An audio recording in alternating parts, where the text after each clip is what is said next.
Hi,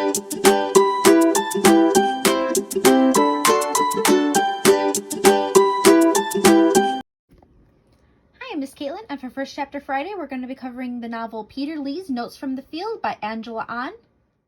So Peter Lee is 11 years old, and he's obsessed with dinosaurs. He wants to be a paleontologist when he is older, and he knows pretty much everything there is to know about dinosaurs.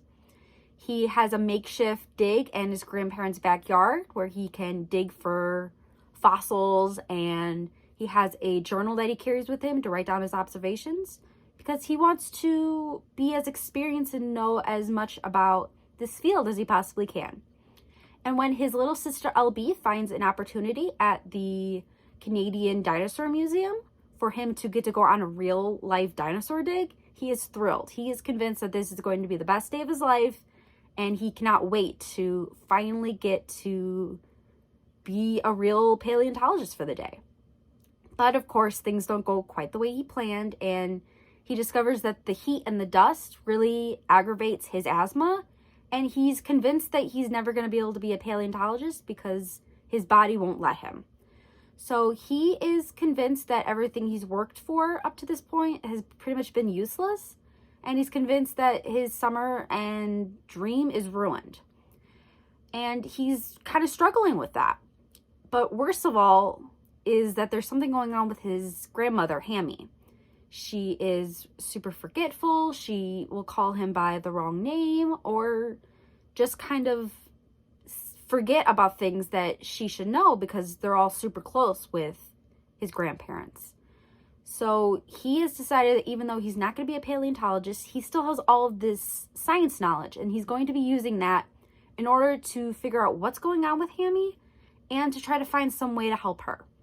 So if that's not incentive enough to pick up a copy, I'm going to read the first chapter, and hopefully you'll want to try this book out for yourself. This notebook is the property of Peter Lee. Chapter 1. May the Force be with you. Tuesday, May 14th, lunch. Conditions, light rain, high humidity. The ball came at me so fast I barely had time to throw up my right hand up in the air to block it. But just like the Deinonychus, a dinosaur from the late Cretaceous period, I have unusually long arms. The leather of the ball grazed my gloved foretips. I had just counteracted a basic scientific law. The ball would have stayed in motion and sailed right through the goalpost if I hadn't applied the smallest amount of force. Force wreaks havoc on motion, and in this case, it causes the ball to change its trajectory, leading to the sweetest sound a goalie can hear, thunk. The ball firmly hit the goalpost and rebounded back into play. That was a close one. No, Ryan Gagnon screamed as he clenched his fists and arched his back in frustration. You got lucky, Peter. He clearly did not understand physics at all. Luck has no part in science. We glared at each other briefly, and then Ryan ran ahead to keep close to the action. I leaned against my goalpost and watched the other boys run back to the far end of the field. It wasn't long before they stopped to argue. I did not, Ryan shouted. I saw it, Ryan. You're lying, Joe Flores threw his hands up. It was so totally a handball. Joe was my good buddy and an excellent judge of character. The rain was starting to come down, but we never called games off because of the weather. Sometimes I walked around with wet shoes all day and didn't notice until I got home and peeled my socks off. Instead of toes, I had stinky prunes. It looked like the argument was going to be a while, so I ripped off my goalie gloves and patted my front pant pocket. I felt the familiar lumps of my small coiled notebook in my left pocket and my inhaler in my right pocket. My asthma was getting better the older I got. I hadn't even had to go to the emergency room in a few years. But I was still supposed to take a dose every day and an extra dose before exercise, not during exercise. Sometimes, like today, I forgot to follow the plan.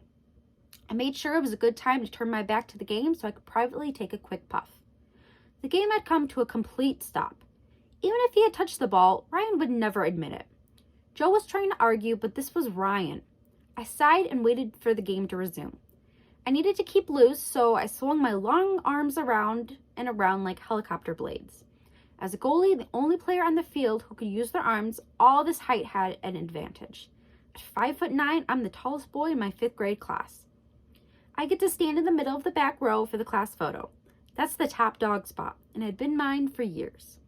I'm really freaky tall if you factor in the Korean thing. The Korean thing being that I'm a Canadian-born Korean. Koreans are known for lots of things: electronics, cheap cars with weird company names, addictive TV shows, and K-pop. But Koreans aren't known for their height. I break all the rules. As the argument got more heated, I watched Samuel Pack leave his basketball game and casually saunter up to Ryan and the other boys. Samuel and his friends in 6th and 7th grade plays basketball on the court right next to the end of the soccer field. As soon as they saw Samuel coming, Joe and Ryan stopped arguing. They stood frozen, waiting in anticipation for Samuel to speak. If a person could be so cold that it left everybody else feeling chilled, that was Samuel. Samuel was the only other Korean boy in the whole school, and sometimes we saw each other at family parties because his grandmother was friends with Hammy, my grandmother, and he would always be polite, but just not overly talkative. It was the same at school. He had this quiet bad boy vibe about him. Like, you wouldn't be totally surprised to see him sitting in the principal's office because he either got in trouble or because he was helping with something. He was hard to figure out sometimes. I mean, he wasn't my friend, but he didn't treat me like carry-on either. From the other end of the soccer pitch, Samuel gave me his usual chin-up gesture, which I returned. I couldn't hear everything Samuel was saying, but I did catch, "Who cares, dude? Get a life and just play. See at the World Cup." Samuel sounded disgusted. He flicked his hand through the air, dismissing them. When Samuel spoke, 5th graders listened. He said his piece and slowly walked back to the basketball court. Wiped his forehead with the back of his hand. Even when he was sweaty, it wasn't gross, it was athletic. I held onto the goalpost for balance to stretch out my calf while watching the argument get sorted out. When they stopped talking, I jumped to the center of the goal. I put my goalie gloves back on and resumed my ready stance. "Game's on," Liam shouted from the field to me. Liam and I had only one thing in common: our last names. Liam was also a Lee, but he was the Chinese kind, not the Korean kind. He was Ryan's best friend. Was it a coincidence that they were both like two tiny barky attack dogs? I doubt it. Joe was running across the field, dribbling the ball between his feet. He was speedy and had good control of the ball. His Vancouver Canucks shirt was a blur of blue and green as he danced around the field, looking downfield for an open player. Ryan started to charge at him, trying to take possession of the ball from Joe. Ryan had intense, angry eyes, which was kind of just his everyday look. Joe was having none of that. He kicked the ball so hard that Ryan barely had time to get out of the way. It ricocheted off Ryan's backside, kinetic energy at his best. I couldn't stop the hop that came out of my mouth. His pale gray track pants were left with a dirty, wet circular stain, right on his butt. He'd have to walk around like that all day. It was perfect.